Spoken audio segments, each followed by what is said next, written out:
Assalamualaikum warahmatullahi wabarakatuh. Perkenalkan, kami dari kelompok 3 TPHT ingin mempresentasikan hasil diskusi kami, yaitu minyak atsiri dari pala. Sebelumnya, izin memperkenalkan diri terlebih dahulu. Kelompok 3 beranggotakan oleh Saya Zaki Sultan dengan NPM akhir 025. Nama saya Ahmad Fawaz Hadi Putra dengan NPM akhir 014.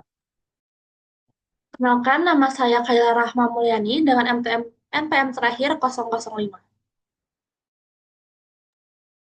dan perkenalkan, nama saya Mutia Kandi dengan NPM terakhir 033.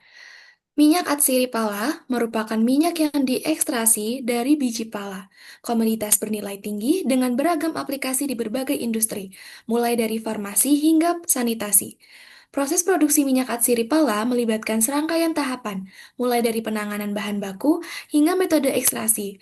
Pemilihan metode ekstrasi sangat bergantung pada karakteristik bahan dan jenis minyak atsiri yang diinginkan. Proses produksi minyak atsiri pala. Yang pertama, pisahkan biji dengan pala bersama fulinya dari daging buah. Kumpulkan daging buah dan biji pala dengan fuli pada wadah berbeda. Kedua, pisahkan biji dan fuli. Cungkil biji dari daging buah dengan hati-hati agar biji tidak tergores. Fuli yang dilekatkan dapat direndam oleh air pemisahan. Lepaskan fuli dari biji pala dengan tangan. Usahakan bentuk tetap utuh. Keringan dapat dilakukan dengan menjemur, diangin-anginkan, atau dengan pemanasan. Selama penjemuran oleh matahari, pastikan suhu agar kualitas tidak menurun. Dan yang terakhir yaitu pengecilan ukuran. Biji pala kering dihancurkan dengan dismil untuk mengecilkan ukuran. Dismil sendiri merupakan mesin penghancur yang bekerja dengan sistem gesekan. Ada penyulingan sistem air yang akan dijelaskan oleh rekan saya. Untuk penyulingan sistem air dan uap, di sini ada dua bagian, yaitu ada bagian utama untuk alatnya, di mana untuk alatnya ini ada ketel penyulingan, ada bak pendingin ataupun kondensor, ada tabung pemisah minyak atau fluorine flask ataupun oil separator. Yang keempat, ada kompor semawar minyak tanah. Kemudian ada teknik proses penyulingan air dan uap, di mana untuk prinsip kerjanya bahan ini diletakkan di atas saringan dalam ketel, kemudian di atas permukaan air mendidih yang menghasilkan uap air jenuh basah yang berkanan rendah. Uap ini nanti akan naik melalui bahan dan membawa minyak bersamanya, di mana tidak ada kontak langsung bahan dengan air mendidih. Kemudian untuk kondensasi, di mana air ataupun uap yang sudah terjadi di kondensasi akan dialirkan melalui pipa spiral di kondensor. Kemudian untuk faktor kunci dari proses penyulingan sistem air dan uap ini adalah di kecepatan difusi uap dan keluarnya minyak yang dipengaruhi oleh kepadatan bahan, tekanan uap, dan kadar air bahan. Di mana untuk waktu penyulingannya sendiri, untuk biji pala bubuk kering yang memiliki bobot 50 kg membutuhkan waktu 24 jam. Boleh di next?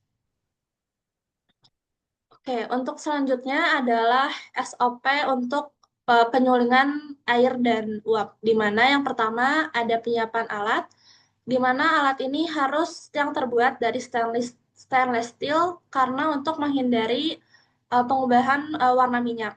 Kemudian untuk yang kedua ada penyiapan bahan. Penyiapan bahan di sini adalah pertimbangan biji pala kering yang sudah dihancurkan sebelumnya, kemudian dimasukkan ke dalam kantong kain blascu, dan volumenya ini tidak boleh terlalu padat dan harus sesuai dengan kapasitas yang ada dalam mesin. Kemudian untuk penyulingan itu harus dikunci dan ditutup dengan rapat, dan akhir proses di mana proses ini akan dihentikan jika sudah tidak lagi terdapat tetesan minyak ataupun tetesan cairan dalam fluorine flask yang berwarna keruh, keputihan dengan minyak yang berwarna kuning keemasan, dan tidak terdapat butiran-butiran air. Kemudian minyaknya sendiri ini beraroma khas minyak pala. Boleh di next?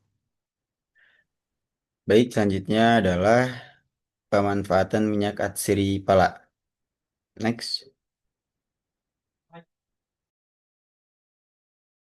Untuk pemanfaatan minyak atsiri ini sendiri ada tiga bagian. Pertama adalah pemanfaatan di bidang farmasi dan medis. Pada bidang ini yang pertama ada antioksidan.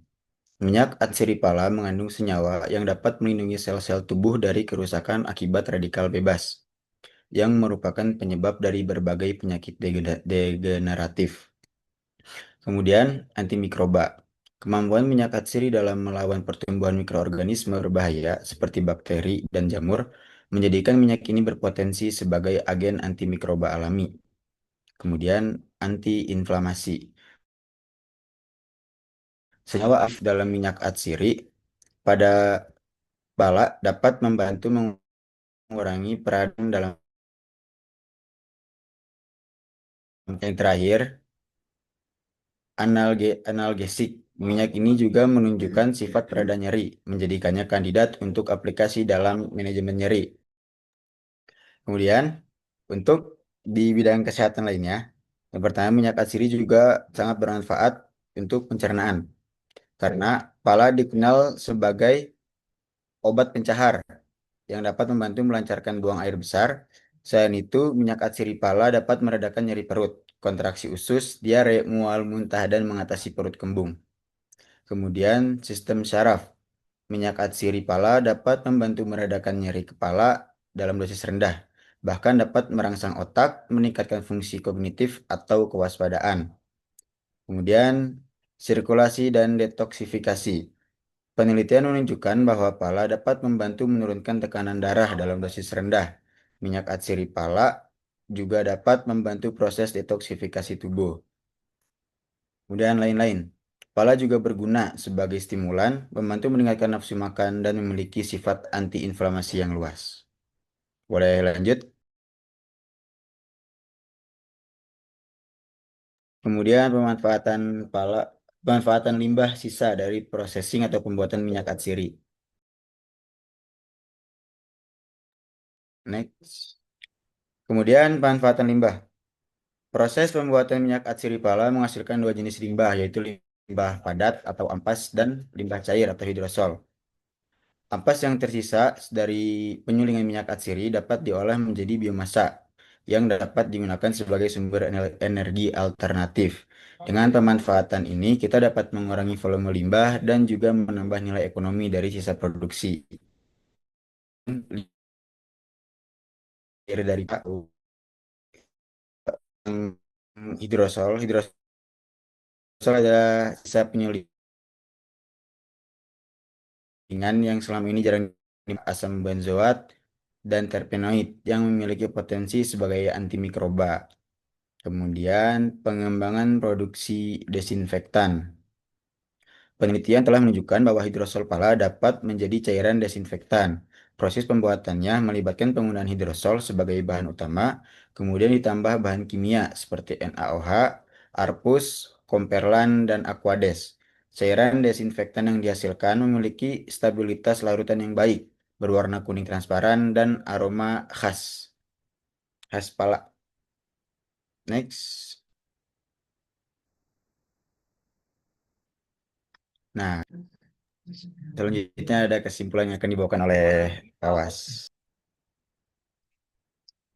Kesimpulan dari hasil diskusi kelompok kami adalah minyak atsiri pala merupakan komoditas berharga yang diekstraksi dari biji palanya melalui berbagai metode dengan penyulingan uap air menjadi pilihan utama setelah perlakuan pendahuluan seperti pengeringan dan pengecilan ukuran. Minyak ini memiliki beragam pemanfaatan, terutama dalam bidang kesehatan. Selain itu, industri minyak atsiri pala juga memiliki potensi besar dalam pengolahan limbah berbasis zero waste. Hidrosol atau dikenal sebagai limbah cair dari proses penyulingan dapat diubah menjadi produk bernilai tambah seperti cairan desinfektan yang tidak hanya mengurangi dampak lingkungan tetapi juga meningkatkan efisiensi dan pendapatan industri.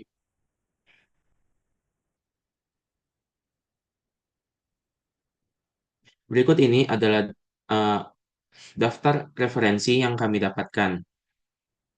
Yang pertama ada produksi minyak atsiri, itu daftar pustaka yang pertama. Lalu kemudian daftar pustaka yang kedua, referensi dari pemanfaatannya, dan yang terakhir adalah referensi untuk pemanfaatan limbahnya. Sekian presentasi kami. Apabila ada salah kata, kami mohon maaf. Wassalamualaikum warahmatullahi wabarakatuh.